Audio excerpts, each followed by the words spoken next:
నమస్తే welcome to Sakshi sports. This is Shahida. Indian Premier League IPL 2026 సీజన్కు సంబంధించిన తొలి దశ షెడ్యూల్ను BCCI ప్రకటించింది.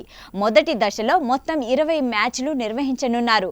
ఇందులో 2 డబుల్ హెడ్డర్ మ్యాచ్లు కూడా ఉన్నాయి.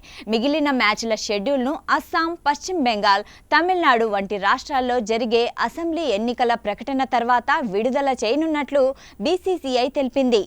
IPL 2026 తొలి మ్యాచ్ మార్చి 28న బెంగళూరులోని చిన్నస్వామి స్టేడియంలో జరుగుతుంది. ఈ మ్యాచ్లో defending champion Royal Challengers Bengaluru Sunrisers హైదరాబాద్ను ఎదుర్కొంటుంది. గత ఏడాది RCB ట్రోఫీ వేడుకల సమయంలో బెంగళూరులో జరిగిన తొక్కిసలాట కారణంగా కొంతకాలం ఈ స్టేడియంలో మ్యాచ్లు జరగలేదు. ఇప్పుడు మళ్లీ ఈ వేదికను మ్యాచ్ల నిర్వహణకు అనుమతి లభించింది. IPL కోసం ఎంతో ఆతృతగా ఎదురుచూస్తున్న SRH ఫ్యాన్స్ కు షెడ్యూల్తో ఊహించని షాక్ ఎదురైంది. ఎందుకంటే ఉప్పల్ స్టేడియంలో ఒకే ఒక్క మ్యాచ్ జరగనుంది. IPL 2026 షెడ్యూల్లో తొలి మ్యాచ్ హైదరాబాద్ జట్టుదే అని సంతోషపడిన అభిమానులకు సొంత మైదానంలో ఒకే ఒక్క మ్యాచ్తో షాక్ తగిలింది. ఉప్పల్ స్టేడియంలో ఏప్రిల్ 5న లక్నోతో హైదరాబాద్ తలపడనుంది. ప్రస్తుతం విడుదలైన షెడ్యూల్లో కేవలం ఉప్పల్ స్టేడియంలో ఒకే ఒక్క మ్యాచ్ జరగనుండడంపై ఫ్యాన్స్ ఫైర్ అవుతున్నారు. IPLలో అత్యధిక టైటిళ్లు గెలిచిన ముంబై ఇండియన్స్ తమ తొలి మ్యాచ్ను మార్చి 29న ముంబైలోని వాంఖడే స్టేడియంలో కోల్కతా నైట్ రైడర్స్తో ఆడనుంది.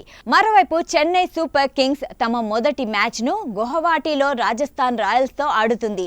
ఈ 4 జట్లు IPL చరిత్రలో ఇప్పటికే ట్రోఫీలు గెలిచిన జట్లుగా ప్రత్యేక గుర్తింపు పొందాయి. Mumbai Indians, Chennai super Kings 5 సార్ల చొప్పున టైటిల్ గెలిచాయి. కోల్కతా నైట్ రైడర్స్ 3 సార్లు ట్రోఫీ గెలుచుకోగా రాజస్థాన్ రాయల్స్ 2008లో మొదటి IPL సీజన్ను గెలిచింది. IPL 2026 తొలి దశలో 2 డబుల్ హెడ్డర్ మ్యాచ్లు ఉన్నాయి. సాధారణ మ్యాచ్లు సాయంత్రం 7:30 ప్రారంభమవుతాయి. డబుల్ హెడ్డర్ ఉన్న రోజుల్లో మధ్యాహ్న మ్యాచ్ 3 గంటలకు మొదలవుతుంది. మిగిలిన మ్యాచ్ల పూర్తి షెడ్యూల్ ఎన్నికల ప్రకటన తర్వాత ప్రకటించబడుతుంది. సాక్షి టీవీ ప్రసారాలను నిలిపివేయడం చట్టరీత్యా నేరం.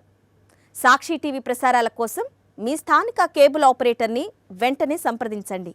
DTHలో, ఇంటర్నెట్లో కూడా సాక్షి టీవీ ప్రసారాలను వీక్షించవచ్చు.